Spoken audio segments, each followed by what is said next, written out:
तूने बातिल को मिटाया ए इमाम अहमद रजा, दीन का डंका बजाया ए इमाम अहमद रजा।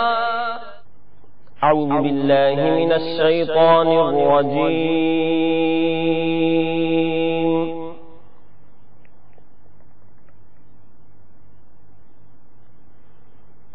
बिस्मिल्लाहिर रहमानिर रहीम।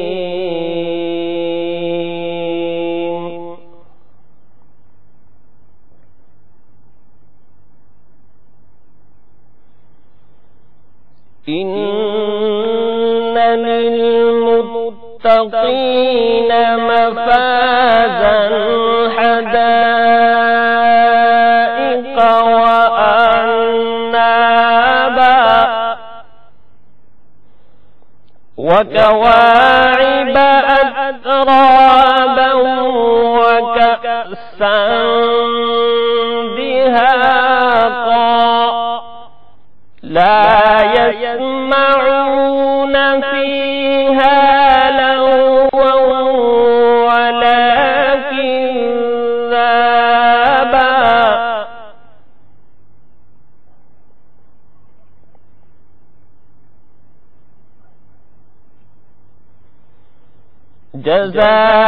जज़ाअन मिन रब्बिका अताअन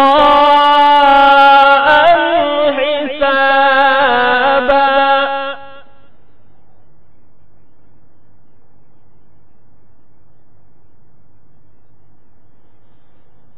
रब्बिस समावाति वल अर्दि वमा बैनहुमा अर्रहमानि ला यमलिकून मिन्हु खिताबा।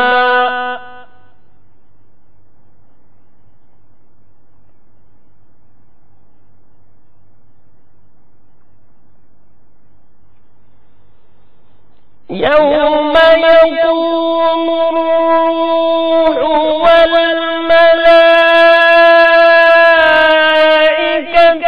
सफ़्फ़न ला यतकल्लमून इल्ला मन अज़िन लहु अर्रहमानु व क़ाल सवाबा।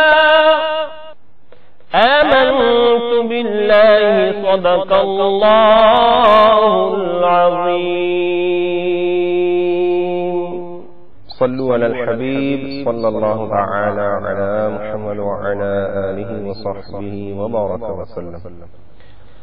मौलाया सल्लि व सल्लिम दाइमन अबदन अला हबीबिका खैरिल खल्क़ि कुल्लिहिम।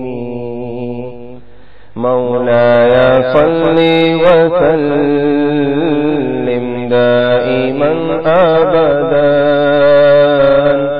अला हबीबिका खैरिल खल्क़ि कुल्लिहिम। आमिन तज़क्कुरि जीरान लिज़ी सलमिन मज़जत दमअन जरा मिन मुक़लतिन बिदमी। मौलाया सल्लि व सल्लिम दाइमन अबदन अला हबीबिका खैरिल खल्क़ि। मुहम्मदुन सय्यिदुल कौनैनि व सक़लैन वल फरीक़ैनि मिन उर्बिन व मिन अजमी। मौलाया सल्लि व सल्लिम दाइमन अबदन अला حبيبك خير الخلق كلهم يا ربي بالمصطفى بلغ مقاصدنا يا ربي بالمصطفى بلغ مقاصدنا واغفر لنا ما مضى يا واسع الكرم مولاي صل وسلم دائما أبدا على حبيبك خير الخلق كلهم يا أكرم الخلق ما لي من ألوذ به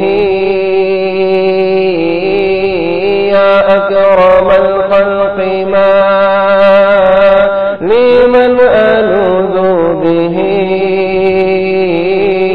سواك عند حلول الحادث العممي مولاي صل وسلم دائما أبدا على حبيبك خير الخلق كلهم مولاي صل وسلم دائما أبدا على حبيبك خير الخلق كلهم مولاي صل وسلم دائما أبدا على حبيبك خير الخلق كلهم صلوا على الحبيب صلى الله تعالى على محمد وعلى آله وصحبه وبارك وسلم. الحمد لله رب العالمين والصلاة والسلام على سيد المرسلين. أما بعد فأعوذ بالله من الشيطان الرجيم. بسم الله الرحمن الرحيم. الصلاة والسلام عليك يا رسول الله وعلى آلك وأصحابك يا حبيب الله. الصلاة والسلام عليك يا نبي الله وعلى آلك وأصحابك يا نور الله.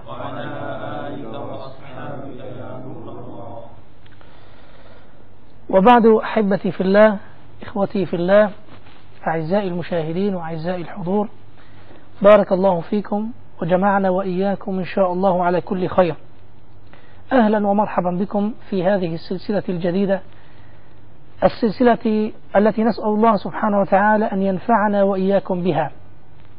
نتحدث فيها عن سيرة إمام عظيم من أئمة الهدى وأئمة الدعوة والعلم الذين كان لهم فضل في نشر الإسلام والدفاع عن عقيدته ونشر تعاليمه ونشر سنة النبي صلى الله عليه وسلم. إنه كان من مجددي علماء الهند، إنه الإمام أحمد رضا خان رحمة الله تعالى عليه ورضي الله تعالى عنه، شيخ الإسلام ومجدد الدين في قارة الهند. لنبدأ بالحديث عنه، وقبل أن نشرع به فخير ما نبتدئ حديثنا هو الصلاة والسلام على سيدنا رسول الله صلى الله عليه وسلم. قال الحبيب المصطفى صلى الله عليه وسلم: من صلى علي صلاة صلى الله عليه بها 10. وقال صلى الله عليه وسلم: أقربكم مني مجلسا يوم القيامة أحاسنكم أخلاقا، وفي رواية: أكثركم علي صلاة. صلوا على الحبيب صلى الله تعالى على سيدنا محمد وعلى آله وصحبه وبارك وسلم. الإمام أحمد رضا خان اسمه في الأصل كان محمد، وقد سمي بهذا الاسم في البداية، إلا أن جده مولانا رضا علي خان رحمة الله تعالى عليه غير اسمه فسماه بأحمد رضا، واشتهر بهذا الاسم بعد ذلك في الهند وخارجها. ثم بعد هذا نأتي إلى مولده. أين ولد؟ ولد رضي الله تعالى عنه في يوم الاثنين في 10 من شهر شوال سنة 1272 للهجرة، الموافق 14 من شهر يونيو سنة 1856 للميلاد بمدينة بريلي. طبعا هذه المدينة بالهند، وحيث كانت ولادته هناك اشتهر اسمه بالبريلوي، فكان ينادى أو يلقب بعد ذاك بأحمد رضا خان رحمه الله تعالى ورضي الله عنه، فنسبته بريلوي إلى بلده الذي ولد فيه بريلي. وهذا كان عادة العلماء بشكل عام، حيث كانوا ينسبون إلى الأماكن التي ولدوا فيها، من أمثال سيدنا الإمام النووي رحمه الله تعالى ورضي الله عنه، شرف الدين النووي، لقبه النووي نسبة إلى قرية نوى التي تقع في بلاد الشام حيث ولد فيها، فهو ولد في هذه القرية. كذلك سيدنا الإمام السيوطي وغيره أيضا، إمام البخاري حيث ولد في بخارى، والإمام الترمذي وكثير من العلماء. إذن اشتهرت هذه العادة عند العلماء بأن يكنوا أو يلقبوا وينسبوا إلى المدن التي ولدوا فيها أو عاشوا فيها. إلى من ينتسب ومن هم أجداده رضي الله عنه؟ ينتمي الإمام أحمد رضا خان المجدد رحمه الله تعالى إلى أسرة كريمة كانت تعرف باسم برهيج، وقد اشتهرت هذه الأسرة في بلد أفغانستان بإقليم قندهار. اشتهرت هناك هذه الأسرة بما قدمته للإسلام من خدمات جليلة في شتى الميادين. ونسب الإمام أحمد رضا خان رحمه الله تعالى هو كالآتي: أحمد رضا خان ابن نقي علي خان ابن رضا علي خان ابن محمد كاظم علي بن شاه محمد أعظم بن محمد سعادة إيار خان رحمهم الله تعالى جميعا. هذا بالنسبة إلى نسبه، ولا نطيل أكثر من ذلك، ولو أن النسب يوجد فيه أيضا رجال كثر، لكن علنا نكتفي بهذا بالتعريف عن اسمه وعن ولادته وعن مدينته وعن أجداده. لكننا نود أن نتطرق للحديث عن شخصيتين فقط من نسبه، هما أقرب شخصيتين إليه، وهما اللذان كان لهما التأثير في بناء شخصية الإمام أحمد رضا خان، وكونه تأثر منهما وتعلم منهما. من هما؟ هما أبوه وجده. أما وأبوه والده فهو مولانا نقي علي خان. هذا الإمام نقي علي خان رحمه الله تعالى ولد سنة 1246 للهجرة، الموافق 1830 للميلاد، وكان من أبرز علماء الأحناف رحمه الله تعالى. وقد ورث الإمام الشيخ نقي علي خان، ورث عن والديه نور العلم والفضل، أي عن جد الإمام أحمد رضا خان، كما ورث الثروة المادية الطائلة من الأجداد.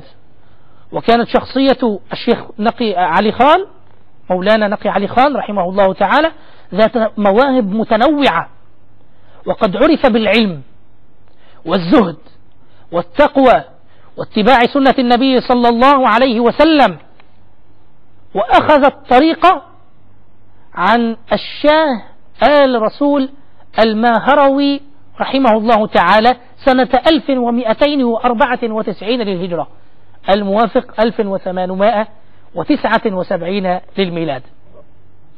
وأخذ أيضا إجازة الحديث منه، ما عدا أخذ الطريقة أخذ أيضا إجازة الحديث منه، رواية الحديث.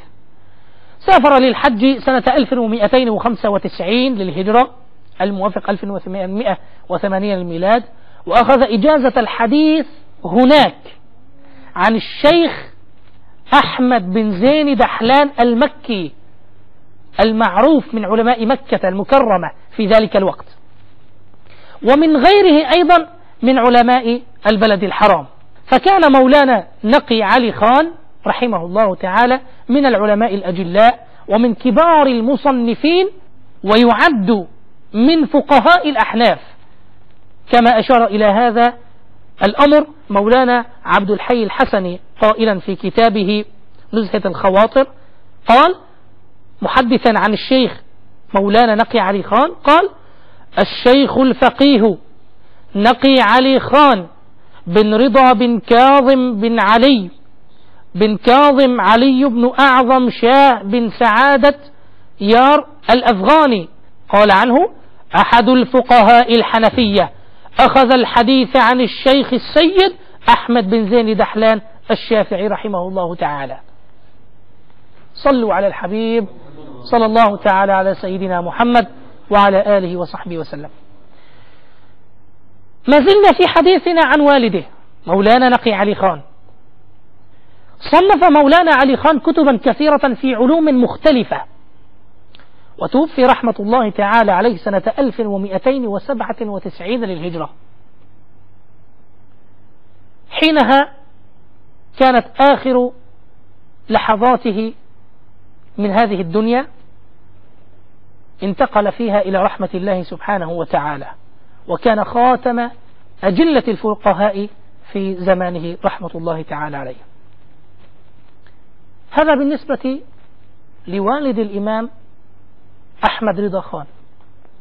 نأتي الآن للحديث عن جده الذي كان له أيضا من التأثير في شخصية الإمام أحمد رضا خان ما له. جده كما قلنا رضا علي خان،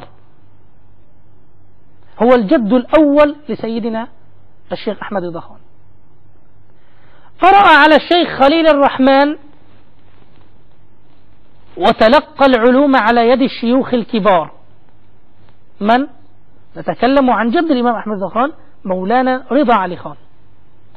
تلقى العلوم على يد الشيوخ الكبار، وأكمل دراسته للعلوم الإسلامية والعربية في السنة أو في 23 من عمره، فكان خطيبا أخاذا، حينما يخطب في الناس يأخذ الباب الناس من أمامه، كان خطيبا مفوها، وكان ذا بصيرة في التصوف، متأدبا بالآداب الفاضلة. وتوفي في 2 من جمادى الأولى سنة 1286 رحمه الله تعالى، الموافق 1870 للميلاد.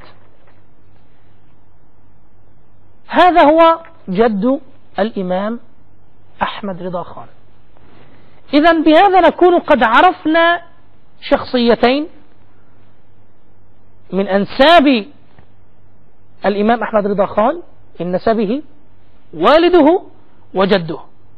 الاثنان كان لهما من المكانة في العلم ما لهما، ولهما من الشهرة في زمانهما في قارة هند وخارجها ما لهما، وقدما وأخذا عن علماء العرب من إجازات الحديث وغيرها من الطريقة، وكان لهما من الفوائد والتقديمات في الكتب الإسلامية ما نفعت المسلمين، فرضي الله تعالى عنهما وجزاهم الله عنا كل خير. إذن لا خيب أو لا ريب أن يكون الإمام أحمد رضا خان، بل ولا عجب أن يكون إماما مجددا في زمانه، كيف لا، وأبوه وجده من كبار العلماء الذين كانوا محققين في زمانهما. فنسأل الله تعالى أن ينفعنا بعلومهم جميعا، وأن يحشرنا وإياهم مع سيدنا رسول الله صلى الله عليه وسلم، إنه سميع قريب. صلوا على الحبيب صلى الله تعالى على سيدنا محمد وعلى آله وصحبه وبارك وسلم. بالنسبة للإخوة الكرام، هل أحد لديه أي سؤال يسأله لنا؟ نعم أخي تفضل. هل لك أن تخبرني عن بعض القصص أو المواقف لفضيلة الشيخ أحمد رضا خان في فترة طفولته تدل على أدبه وتربيته؟ جميل، بارك الله فيك. نعم، لدي قصة يعني قصيرة يعني لكي لا أطيل عليك، أو هو موقف يدل على مدى أدبه ويدل على مدى اتباعه وحبه لسنة النبي صلى الله عليه وسلم وعلى حرصه على الامتثال بسنة النبي صلى الله عليه وسلم. طبعا القصة يرويها السيد الشريف أيوب، يروي في كتابه الحي، يقول: كان الأستاذ مشغولا في تدريس القرآن. أستاذ من؟ أستاذ الشيخ الإمام أحمد رضا خان، كان يدرس. جاء إليه طالب فسلم عليه. مر طالب على الأستاذ الذي كان يدرس القرآن للإمام أحمد رضا خان ولغيره من الطلاب، فمر طالب فسلم: السلام عليكم. سلم على الأستاذ، فأجاب الأستاذ قائلا: حياكم الله تعالى. الطالب قال: السلام عليكم، لكن الأستاذ ماذا رد؟ قال: حياكم الله، تفضل، حياكم الله تعالى، تفضل. فقام حينها الإمام أحمد رضا خان، ذلك الطفل الصغير، كان في ذلك الوقت طفل، فقام الإمام أحمد رضا خان وهو طفل صغير ولفت نظر أستاذه إلى أمر مهم، فقال له: يا سيدي، ليس هذا هو الجواب، يا سيدي، ليس هذا هو الجواب، بل الجواب أن تقول له: وعليكم السلام. اللهم صل على سيدنا. السلام كما نعلم جميعا السلام سنة، لكن رد السلام واجب، أو قال بعض الفقهاء فرض. السلام في بدايته سنة، لكن رد السلام واجب. الله سبحانه وتعالى قال في القرآن الكريم: وإذا حييتم بتحية فحيوا بأحسن منها أو ردها مثلها، لا يجوز دونها، فدون تحية السلام لا يجوز. هو قال: السلام عليكم، فأي تحية غيرها لا تقبل. فحينها قال: يا شيخ، يا سيدي، هذا ليس هو الجواب، بل الجواب أن يقال: وعليكم السلام. الأستاذ كان رجلا عالما، فحينها فرح بطالبه الذي نبهه إلى هذا، ففي القصة وقبل هذا منه بمحبة كاملة، فدل في القصة على أدب الشيخ الإمام أحمد رضا خان في طفولته حتى، وعلى حرصه على اتباع سنة النبي صلى الله عليه وسلم، ودل أيضا على فضل وسعة صدر شيخه أو أستاذه الذي علمه القرآن. ما شاء الله. صلوا على الحبيب صلى الله تعالى على سيدنا محمد وعلى آله وصحبه وبارك وسلم.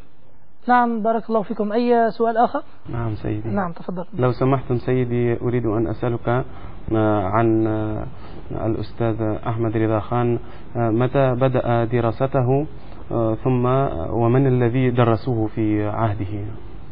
نعم، من شيوخه؟ نعم، بارك الله فيك.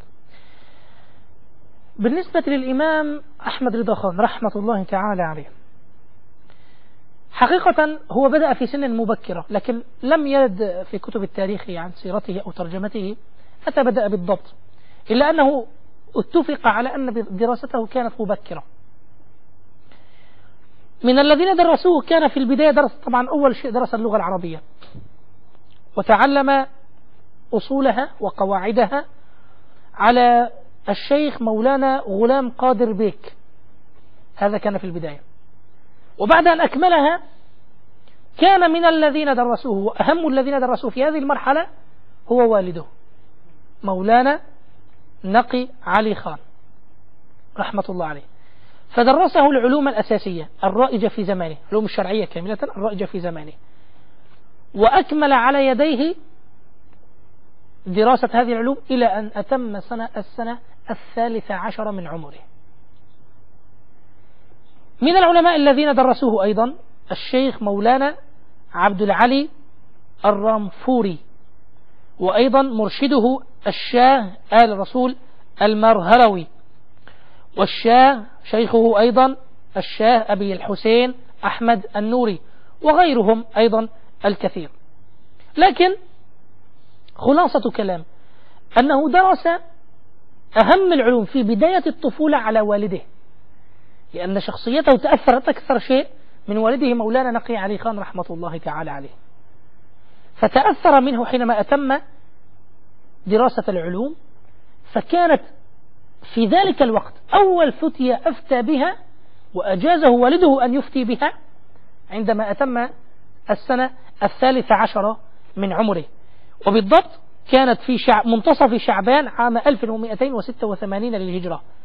يقول في ذلك، هو يقول: وكان ذلك في منتصف شهر شعبان عام 1286 للهجرة، وكنت إذ ذاك ابن 13 عاما و10 أشهر و5 أيام. في هذا الوقت كان قد أجازه والده بأن في هذا الوقت أصبحت أنت مستعدا لأن تفتي الناس في سن صغيرة، وما أشبهه في هذا بسيدنا الإمام الشافعي رحمه الله تعالى، حينما أيضا كان يتصدر الفتوى في مجلس الإمام مالك ما يقارب هذا السن كما ورد عنه رحمه الله تعالى. إذن فهذا كان طفولته، وهكذا كانت علومه التي جناها من والده ومن شيوخه، وهكذا نشأت شخصية الإمام أحمد رضا خان رحمة الله تعالى عليه. الكلام له شجون وحديثنا عنه يطول، وما زالت هذه أول حلقة نتحدث فيها عنه رحمه الله تعالى، لكن في الحلقات القادمة بإذن الله جل في علاه نكمل حديثنا عن علومه وعن اشتغالاته وحتى عن أسرته. ما زال الحديث له شجون بإذن الله سبحانه وتعالى. نسأل الله العظيم رب العرش العظيم أن ينفعنا بالإمام أحمد رضا خان، وأن ينفعنا بعلومه، وأن يجمعنا معه مع الحبيب صلى الله عليه وسلم في أعلى جنان النعيم. وأسأل الله العظيم رب العرش العظيم الذي جمعنا في هذا المجلس المبارك، أسأله سبحانه أن يجزي عنا مركز الدعوة الإسلامية، حيث أنهم هيئوا لنا هذا المجلس وهذه الدروس التي ننهل منها من العلم ونستفيد من العارفين بالله. وجزى الله عنا مركز الدعوة الإسلامية، وعلى رأسه شيخنا الإمام محمد إلياس العطار القادري حفظه الله تعالى. فنسأل الله تعالى أن ينفعنا دائما بهذه الدروس وهذه المجالس، وأن يجعلنا من الذين يقومون بالدعوة دائما إلى الله سبحانه وتعالى بكرة وعشية، إنه سميع قريب. سبحانك اللهم وبحمدك، أشهد أن لا إله إلا أنت، أستغفرك وأتوب إليك. صلوا على الحبيب صلى الله تعالى على سيدنا محمد وعلى آله وصحبه وسلم. तूने बातिल को मिटाया ए इमाम अहमद रज़ा, दीन का डंका बजाया ए इमाम अहमद रज़ा।